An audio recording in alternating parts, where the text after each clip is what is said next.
पूजन करने के बाद कथा सुने। सूत जी कहते हैं, मंदार की माला से जिन पार्वती जी का केश पाश अलंकृत है और मुंडों की माला से जिन शिव जी की जटा अलंकृत है, जो पार्वती जी दिव्य वस्त्र धारण की हैं और जो शिव जी दिगंबर नंगे हैं, ऐसी श्री पार्वती जी तथा शिव जी को प्रणाम करता हूँ। रमणी कैलाश पर्वत के शिखर पर बैठी हुई श्री पार्वती जी कहती हैं, हे महेश्वर, हमें कोई गुप्त व्रत या पूजन बताइए जो सब धर्मों से सरल हो, जिसमें परिश्रम भी कम करना पड़े लेकिन फल अधिक मिले। हे नाथ, यदि आप मुझ पर प्रसन्न हो तो यह विधान बताइए। हे प्रभु, किस तप व्रत या दान से आदि मध्य और अंत रहित आप जैसे महाप्रभु हमको प्राप्त हुए हैं। शिव जी बोले, हे देवी सुनो, मैं तुमको एक व्रत जो मेरा सर्वस्व और छिपाने योग्य है, लेकिन तुम्हारे प्रेम के वशीभूत होकर मैं तुम्हें बतलाता हूं। शिव जी ने कहा, भारतवर्ष में जैसे नक्षत्रों में चंद्रमा, ग्रहों में सूर्य, वर्णों में ब्राह्मण, देवताओं में विष्णु भगवान, नदियों में गंगा, पुराणों में महाभारत, वेदों में सामवेद और इंद्रियों में मन श्रेष्ठ हैं, सब पुराण और वेदों का सर्वस्व जिस तरह कहा गया है, मैं तुम्हें एक प्राचीन व्रत बतलाता हूं। एकाग्र मन से सुनो। जिस व्रत के प्रभाव से तुमने मेरा आधा आसन प्राप्त किया है, वह मैं तुमको बतलाऊंगा, क्योंकि तुम मेरी प्रेयसी हो। भाद्रपद मास में हस्त नक्षत्र से युक्त शुक्ल पक्ष की तृतीया तिथि को उसका अनुष्ठान मात्र करने से स्त्रियां सब पापों से मुक्त हो जाती हैं। हे देवी, तुमने आज से बहुत दिनों पहले हिमालय पर्वत पर इस व्रत को किया था। यह वृतांत मैं तुमसे कहूंगा। पार्वती जी ने पूछा, हे नाथ, मैंने क्यों यह व्रत किया था, यह सब आपके मुख से सुनना चाहती हूं। के उत्तर की ओर एक बड़ा रमणीक और पर्वतों में श्रेष्ठ हिमवान नामक पर्वत है। उसके आसपास तरह तरह की भूमियां हैं, तरह तरह के वृक्ष उस पर लगे हुए हैं। नाना प्रकार के पक्षी और अनेक प्रकार के पशु उस पर निवास करते हैं। वहां पहुंचकर गंधर्वों के साथ बहुत से देवता, सिद्ध, चारण, पक्षीगण सर्वदा प्रसन्न मन से विचरते हैं। वहां पहुंचकर गंधर्व गाते हैं, अप्सराएं नाचती हैं। उस पर्वतराज के कितने ही शिखर ऐसे हैं कि जिनमें स्फटिक, रत्न और वैदूर मणि आदि की खानें भरी हैं। यह पर्वत ऊंचा तो इतना अधिक है कि मित्र के घर की तरह समझकर आकाश का स्पर्श किए रहता है। उसके समस्त शिखर सदैव हिम बर्फ से आच्छादित रहते हैं और गंगा जल की ध्वनि सदा सुनाई देती रहती है। हे पार्वती, तुमने बाल्यकाल में उसी पर्वत पर तपस्या की थी। 12 वर्ष तक तुम उल्टी टंग कर केवल धुआं पीकर रही। 64 वर्ष तक सूखे पत्ते खाकर रही। माघ मास में तुम जल में बैठी रहती और वैशाख की दोपहरिया में पंचाग्नि तापती। श्रावण के महीने में जल बरसता तो तुम भूखी प्यासी रहकर मैदान में बैठी रहती थी। तुम्हारे पिता इस तरह के कष्ट सहन को देखकर बड़े दुखी हुए। वे चिंता में पड़ गए कि मैं अपनी कन्या किसको दूं। उसी समय नारद जी वहां आ पहुंचे। मुनि श्रेष्ठ नारद जी उस समय तुम्हें देखने गए थे। नारद जी को देखकर गिरि ने अर्घ्य, पाद्य, आसन आदि देकर उनकी पूजा की और कहा, हे स्वामीन, आप किस लिए आए हैं? मेरा ओह भाग्य है, आपका आगमन मेरे लिए अच्छा है। नारद जी ने कहा, हे पर्वतराज सुनो, मैं भगवान विष्णु का भेजा हुआ आपके पास आया हूँ।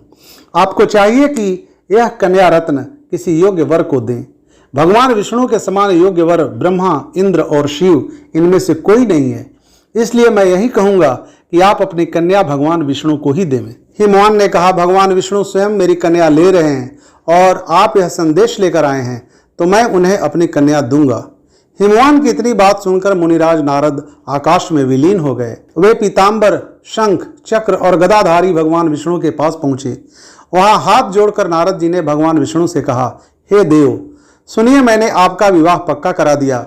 उधर हिमवान ने पार्वती के पास जाकर कहा कि हे पुत्री, मैंने तुम्हें भगवान विष्णु को दे डाली। तब पिता की बात सुनकर तुम बिना उत्तर दिए अपनी सखी के घर चली गई। वहीं जमीन पर पड़कर तुम बड़ी दुखी होती हुई विलाप करने। तुम क्यों इतनी दुखी हो, इसका कारण बताओ। तुम्हारी जो कुछ इच्छा होगी मैं यथाशक्ति उसको पूरा करने की चेष्टा करूंगी, इसमें कोई संशय नहीं है। पार्वती बोली, मेरी जो कुछ अभिलाषा है उसे तुम प्रेम पूर्वक सुनो। मैं एकमात्र शिव जी को अपना पति बनाना चाहती हूँ, इसमें कुछ भी संशय नहीं है। मेरे इस विचार को पिताजी ने ठुकरा दिया है, इससे मैं अपने शरीर को त्याग दूंगी।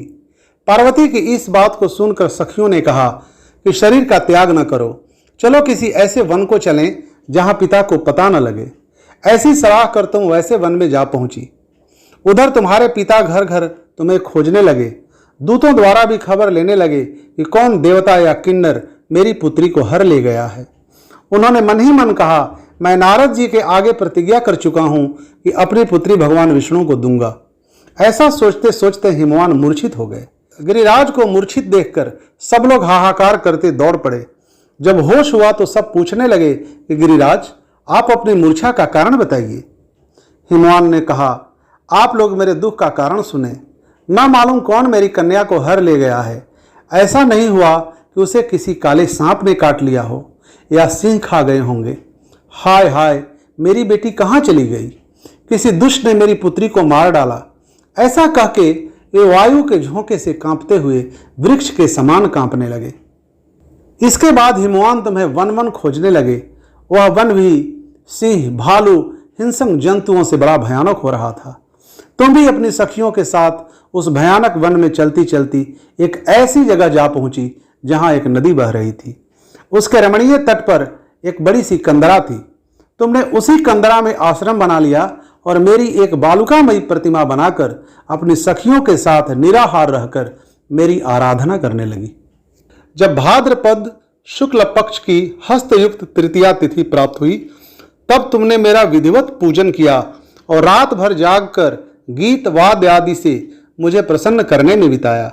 उस व्रत राज के प्रभाव से मेरा आसन डगमगा उठा, जिससे मैं तत्काल उस स्थान पर जा पहुंचा जहां पर तुम अपनी सखियों के साथ रहती थी। वहां पहुंचकर मैंने तुमसे कहा कि मैं तुम पर प्रसन्न हूं, बोलो क्या चाहती हो। तुमने कहा, मेरे देवता, यदि आप मेरे ऊपर प्रसन्न हैं तो मेरे पति बने। मेरे तथास्तु कहकर कैलाश पर्वत पर वापस आने पर तुमने वह प्रतिमा नदी में प्रवाहित कर दी और सखियों के साथ उस महाव्रत का पारण किया। हिमवान भी तब तक उस वन में तुम्हें खोजते हुए आ पहुंचे। चारों दिशाओं में तुम्हारी खोज करते करते वे व्याकुल हो चुके थे, इसलिए तुम्हारे आश्रम के समीप पहुंचते ही गिर पड़े। थोड़ी देर बाद उन्होंने नदी के तट पर दो कन्याएं देखी। देखते ही उन्होंने तुम्हें छाती से लगा लिया और विलख कर रोने लगे। फिर पूछा, पुत्री, तुम सिंह, व्याघ्र आदि जंतुओं से भरे इस वन में क्यों आ पहुंची? पार्वती ने उत्तर दिया, हे पिताजी, मैंने पहले ही अपने आप को शिव जी के हाथों सौंप दिया था। आपने मेरी बात टाल दी, इससे मैं यहाँ चली आई। हिमवान ने सांत्वना दिया कि हे पुत्री, मैं तुम्हारी इच्छा के विरुद्ध कुछ न करूंगा। तुम्हें अपने साथ लेकर घर आए और मेरे साथ तुम्हारा विवाह कर दिए। इसी से तुमने मेरा अर्धासन पाया है। तब से आज तक किसी के सामने मुझे यह व्रत प्रकट करने का अवसर नहीं प्राप्त हुआ। हे देवी, मैं यह बताता हूं कि इस व्रत का हरितालिका नाम क्यों पड़ा। तुमको सखियां हर ले गई थीं, इसी से हरितालिका नाम पड़ा। पार्वती जी ने कहा, हे प्रभु, आपने नाम तो बताया, अब विधि भी बताएं। इसका क्या पुण्य है, क्या फल है, यह व्रत कौन करे? श्री शिव जी पार्वती जी से कहते हैं, मैं स्त्री जाति की भलाई के लिए यह उत्तम व्रत बतलाता हूं। जो स्त्री अपने सौभाग्य की रक्षा करना चाहती हो, वह यत्न पूर्वक इस व्रत को करे। केले के खंभे आदि से सुशोभित एक सुंदर मंडप बनावे। उसमें रंग बिरंग के रेशमी कपड़ों से चंदवा लगाकर चंदन आदि सुगंधित द्रव्यों से वह मंडप लिपवावे। शंख, भेरी, मृदंग आदि बजाते हुए बहुत से लोग एकत्रित होकर तरह तरह के मंगलाचार कहते हुए उस मंडप में पार्वती तथा शिव जी की प्रतिमा स्थापित करें। उस रोज दिन भर उपवास कर बहुत से सुगंधित फूल, गंध और मनोहर धूप, नाना प्रकार के नैवेद्य आदि एकत्रित कर मेरी पूजा करें। उस रोज दिन भर उपवास कर बहुत से सुगंधित फूल, गंध और मनोहर धूप, नाना प्रकार के नैवेद्य आदि एकत्र कर मेरी पूजा करें और रात भर जागरण करें। उनके अतिरिक्त नारियल, सुपारी, जमीरी, नींबू, लौंग, अनार, नारंगी आदि जो जो फल प्राप्त हो सके उन्हें इकट्ठा कर लें। उस ऋतु में जो फल तथा फूल मिल सके विशेष रूप से रखें। इसके बाद धूप, दीप आदि से पूजन कर प्रार्थना करें।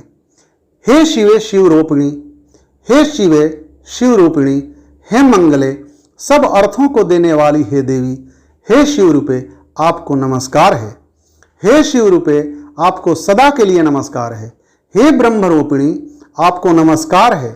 हे जगतदात्री आपको नमस्कार है। हे सिंहवासिनी संसार के भय से भयभीत मुझ दीन की रक्षा करो। इस कामना की पूर्ति के लिए मैंने आपकी पूजा की है। हे पार्वती मुझे राज्य और सौभाग्य दें, मुझ पर प्रसन्न होवें। इन्हीं मंत्रों से पार्वती तथा शिव जी की पूजा करें। शिवाय शिव रूपिण मंगलाय महेश्वरी, शिवे सर्वार्थ दे देवी, शिव रूपे नमोस्तुते। शिव रूपे नमस्तुभ्यं, शिवाय सततम नमः। नमस्ते ब्रह्म रूपिण जगद्धात्रे नमो नमः। येन कामेन भो देवी पूजितासि महेश्वरी, मंत्रेणानेन भो देवी पूजये दूमया सह। मुझे राज्य और सौभाग्य दें, मुझ पर प्रसन्न हुए। राज सौभाग्यम में देहि प्रसन्ना भव पार्वती। हे सिंहवासिनी संसार के भय से भयभीत मुझ दीन की रक्षा करो। इस कामना की पूर्ति के लिए मैंने आपकी पूजा की है।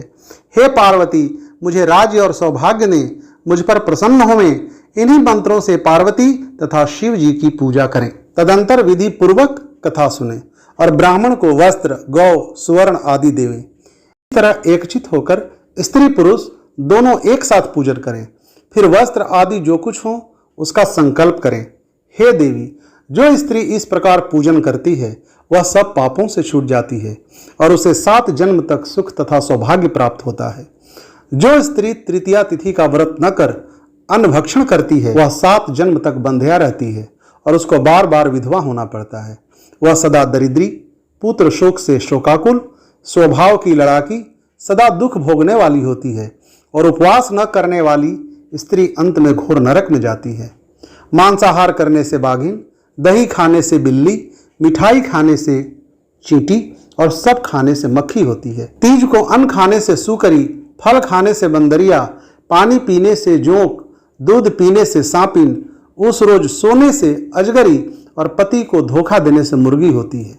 इसलिए हर स्त्रियां व्रत अवश्य करें। दूसरे दिन स्वर्ण, चांदी, तांबा अथवा बांस के पात्र में अन्न भरकर ब्राह्मण को दान दें और पारण करें। जो स्त्री इस प्रकार व्रत कर मेरे समान पति पाती है और जब वह मरने लगती है तो तुम्हारे समान उसका रूप हो जाता है। उसे सब प्रकार के सांसारिक भोग और सायुज्य मुक्ति मिल जाती है। हरितालिका की व्रत कथा मात्र सुन लेने से प्राणी को 1000 अश्वमेध और सैकड़ों वाजपेय यज्ञ करने का फल प्राप्त होता है।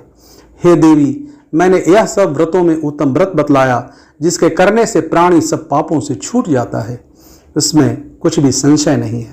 प्रेम से बोलिए श्री उमा पार्वती की जय, उमा महेश्वर की जय।